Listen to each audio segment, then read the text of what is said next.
still in his cone, so he decided to take a nap right here. So I am so excited to film this video right now because I don't do a lot of Halloween content on my horror channel. I usually save that for my main channel. I even debated putting this on my main channel because I don't have too much Halloween content going on over there right now, but it obviously fits more on my horror channel. But today we're going to be talking about 10 underrated Halloween movies. We've all heard of Halloween classics such as Halloween, Trick or Treat.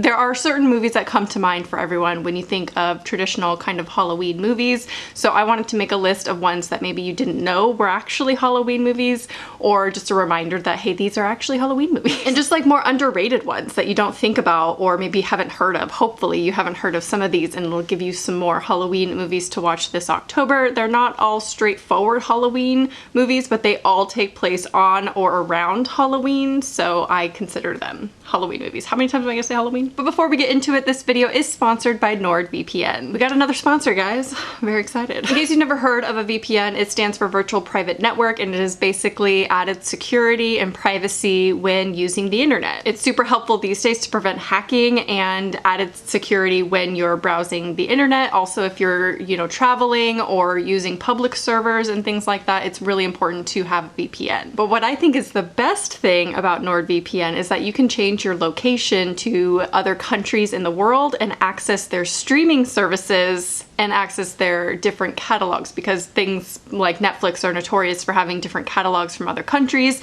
So if you're bored of your country's Netflix, you can just change your country on NordVPN and access more movies. NordVPN offers a 30-day money-back guarantee, so you can test it out with no risks involved. Also, it comes with a free ad blocker when you install it into your internet browser. It prevents your data from being logged and has double data encryption, so you are super anonymous online. They're of course going to give my viewers an offer, so if you go to the link in the description or go to this website here and use my code PossessedbyHorror, you will get NordVPN for 68% off, only $3.71 per month, with one free month to test it out for yourself. And NordVPN will especially help you out with this video because I'm going to tell you exactly where you can stream all of the movies on this list, and if you're not in the US, no problem. So let's move on to the 10 most, in my opinion, underrated Halloween horror movies. First up, we have Hell House LLC. This is a 2016 movie, and you can stream this currently on Shudder and Tubi. This movie follows a documentary crew who decide to investigate and reopen a haunted house attraction which 5 years prior malfunctioned and caused the death of 15 people. This is a lower budget found footage gem, and it's actually one that had been recommended to me so much, and I hate when I do this and I wait too long to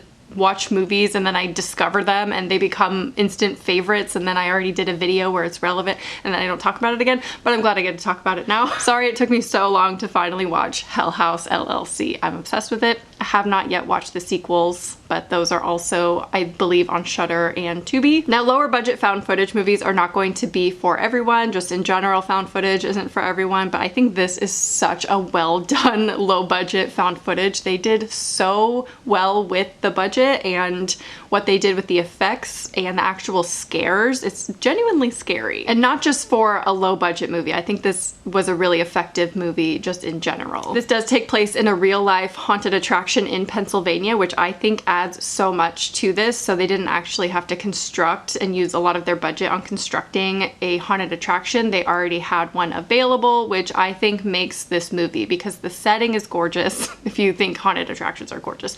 But the setting is amazing. It's probably one of the best things about this, and the fact that it's real, it's already there and done, made it so much better. I think the concept kind of does sound like other Halloween movies that maybe you've heard of, which we'll talk about probably in this video a little later, but I think it's still a really original concept, especially when you get to the end of this movie and you see the visuals and everything and the big concept in it.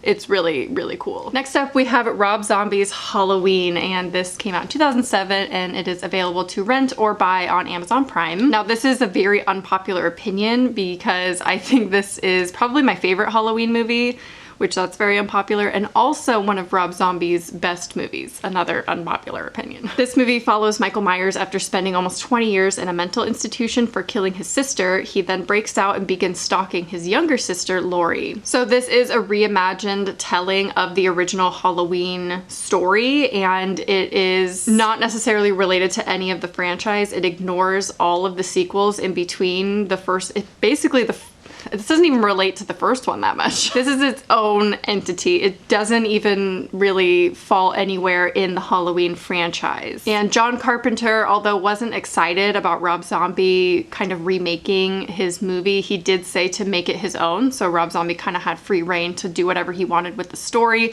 which I think is why he decided to go with not only an origin story, but also a remake. And the reason why I personally love Rob Zombie's Halloween is because it really delves deeper into Michael Myers as a person and his motives for killing and kind of the psychology behind it, rather than like the straightforward original slasher of the original Halloween. And they did have many odes, and obviously inspired by things of the original. They filmed in the same location as the original and used the same score. Well, the original theme they used. And John Carpenter wasn't, like I said, excited about it. He was pretty ambivalent after seeing the movie and said that Rob Zombie actually explained too much of Michael Myers and his motive and things, because Michael is supposed to be kind of a force of nature and almost supernatural, because obviously he's super strong and he just is kind of supernatural and you don't really know why he kills. But that's honestly why I like the Rob Zombie version, is because he goes into the backstory and the history of Michael Myers. Even though it has nothing to do with the original Michael,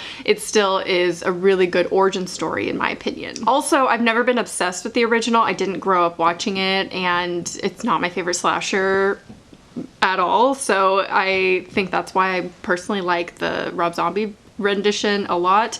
I think if you grew up with the original and are attached to the original Michael, then you're not going to like the Rob Zombie version. You know, it has the traditional Rob Zombie grittiness to it that is not John Carpenter at all, and that coupled with the changes that were made, I understand why it's kind of unpopular, but that's why it's on this list. It's underrated in my opinion. Next up, we have a movie I am so excited to finally talk about. You guys have been telling me about this movie for years. I finally watched it. Again, regretted waiting this long. May. This is a 2002 movie, which is one of the best, you know, eras of horror. Obviously, in my opinion, it is the best era of horror, but one of the best years of horror, if I might add. And you can stream this right now for free on Tubi. As soon as I watched this, I became obsessed with this movie. It became an immediate classic, immediate favorite for Halloween. I'll watch this every single year. So this movie follows May, who endured a difficult childhood due to her lazy eye, leaving her socially awkward and unable to maintain relationships. This soon leads to violent tendencies. Now, obviously this is an underrated gem. That's why it's on this list, because although I hear a lot of people talk about it, it's still underrated in my opinion. It's one of those that's more of a slight Halloween movie. The climax does take place on Halloween night, and there's mentions of Halloween here and there. So it's one of those that's like not straightforward Halloween movie. But if I had to make my top movies of the 2000s today, this would definitely be on there, maybe even in my top 10 of the 2000s, because this is just so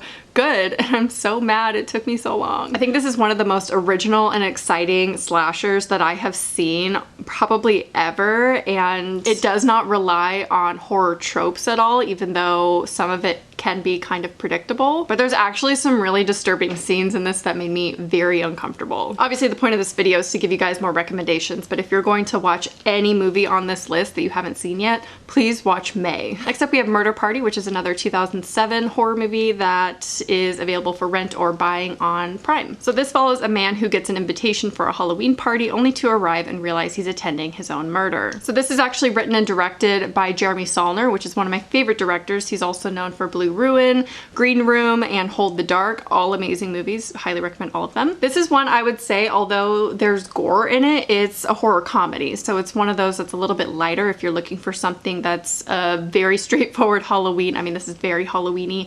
If you're wanting a, you know, true Halloween movie that's not too dark or disturbing or anything like that, Murder Party is a great one. It's really fun. This movie does have a bit of a lower budget, but it uses a lot of practical effects, so I think that was really well done. And the pacing isn't the best in this movie. It kind of drags on in the first half, but I think the last like 30 minutes really make up for it because it kind of takes off and is really good. So highly recommend checking it out. Next one is a very popular one that I'm sure you've heard of by now, The Houses October Built. This is a 2014 movie and can be streamed right now on Tubi, Hulu, or Prime. I still consider this movie a little bit underrated because when people make lists of Halloween movies, this isn't always included, but I think this is a fantastic Halloween movie. This is a found footage movie that follows a group of friends on a mission to find the scariest haunted attractions and are soon targeted separated and followed by a strange group of people. Again, this is another low budget found footage movie, so it is kind of similar to Hell House in that way, but much like Hell House, House's October Bill is very effective with their scares. Again, it kind of does drag on a little bit and before it really gets to the action, but I think it's an effective movie still. It does kind of start off as like a documentary style horror movie, and that would have been cool if they kind of stuck with that, but then it turns into your standard found footage movie. This is a realistic horror movie, so there's nothing like supernatural going on, and it's also a little bit lighter in tone.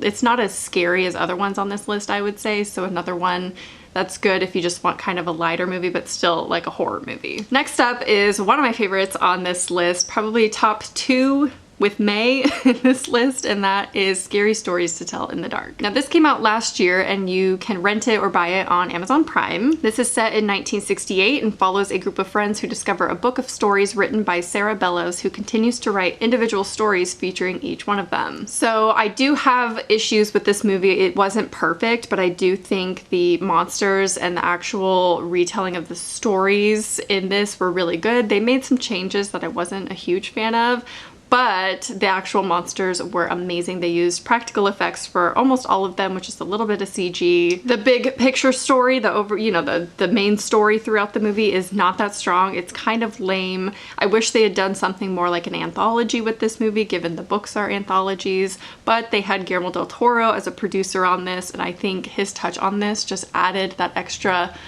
oomph to make it like really good. I mean, I knew I would like it just given that fact because I'm a little bit biased. He's my favorite director, producer, writer, whatever. So anything he touches I pretty much will love instantly. Again, it's not super Halloween-y. It does take place around Halloween and it kind of has those vibes, I would say, and the monsters are really cool, so I still consider this a Halloween movie. Also, I need to point out this is a PG-13 movie, and that's not, you know, everyone's favorite thing. You know, a lot of people prefer R movies. I think you can, I mean, I've done a video on PG-13 movies if you want to watch it.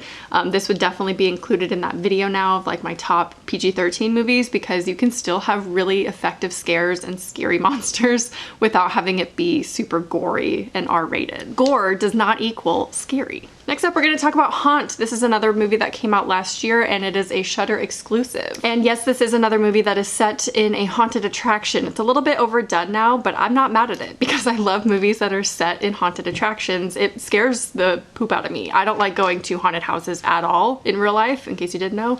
They scare me. I don't like to be scared in real life like that. So these kind of movies are typically really effective for me. But I still think each movie on this list that's set in a haunted attraction is extremely original and very different from one another, so I still recommend all of them. So this follows a group of friends who discover an extreme haunted house and plays on everyone's fear of what if the people in the haunt are actually murderers. This is written by Scott Beck and Brian Woods, who actually wrote A Quiet Place at the same time as this movie and did not think either movie would be picked up, but they both did, and I'm glad they both did. Personally, I like Haunt more than A Quiet Place, but that's a little unpopular opinion there. Now this movie does feel a little bit tropey in the first half of the movie, I would say. It's kind of predictable because you know it's a horror movie, so of course the people in the haunt are going to be like murderers or something. It's not just going to be a straightforward extreme haunt, but there is a really unique element of surprise to this movie that I think made it so amazing and shocking and really, really good. Also, Eli Roth is a producer on this movie, so whenever he works on a movie, it typically ends up being pretty gory, so there is that going for it as well. Next up, we have 31, which is another Rob Zombie Halloween movie. I wish he would do more Halloween movies. This came out in 2016 and is streaming right now on Tubi. This is set in 1971 and follows 5 carnival workers who are kidnapped the night before Halloween and forced to play a twisted game of survival against murderous maniacs. So this, in my opinion, is Rob Zombie's most underrated horror movie. I hardly hear a lot of people talk about it. Obviously, he's known for House of Thousand Corpses, Devil's Rejects, you know. But this movie I think is really good because it was actually crowdfunded twice in order to pay for the budget, because he didn't think he could actually get it funded by any big